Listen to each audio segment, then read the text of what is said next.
بسم اللہ الرحمن الرحیم۔ آج کل کے دور میں لوگ بہت زیادہ غم زدہ رہتے ہیں۔ دکھی دل والوں کو قدرتی بات ہے کہ بات بات پر رونا آتا ہے۔ شریعت ہمیں رونے سے منع نہیں کرتی، لیکن رونا صرف اللہ اور اس کے رسول صلی اللہ علیہ وآلہ وسلم کی محبت کے لیے ہونا چاہیے۔ ہمارے رونے کا کرائیٹیریا بھلا کیا ہے؟ شوہر نے بے وفائی کی، بیوی نے آدھی زندگی رو رو کر ہی گزار دی، بیٹے اور بیٹیوں کی پریشانیاں، اداسیاں، بے وفائیاں، دھوکے بازیاں، ماضی کی تلخ یادیں، رشتہ داروں کے غلط رویے، ڈی گریڈنس، ذلتیں، بس ہمارے رونے کا اسباب یہی ہیں۔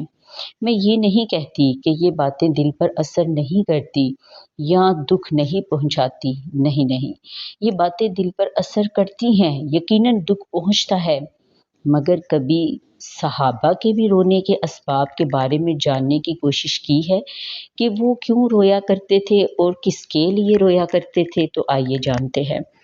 وہ روتے تھے اپنی غلطیوں پر، وہ روتے تھے خوف خدا سے، وہ روتے تھے محبت الہی میں، وہ روتے تھے رسول پاک صلی اللہ علیہ وآلہ وسلم کے فراق میں، وہ روتے تھے خشیت الہی سے۔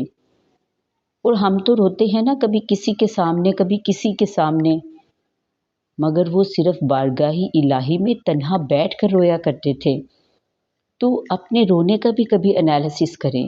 جتنا ہم نے اس دنیا کے دکھوں میں رو رو کے اپنے آپ کو ختم کر لیا ہے، اپنے آپ کو 100 بیماریوں کا شکار کر لیا ہے، کیا کبھی اتنا ہم اپنی کوتاہیوں پر بھی روئے ہیں؟ کیا کبھی اتنا ہم قضا نمازوں پر بھی روئے ہیں؟ کیا کبھی اتنا ہم بد سلوکیوں اور بد اخلاقیوں پر بھی روئے ہیں؟ کیا کبھی اتنا ہم دین سے دوری پر بھی روئے ہیں؟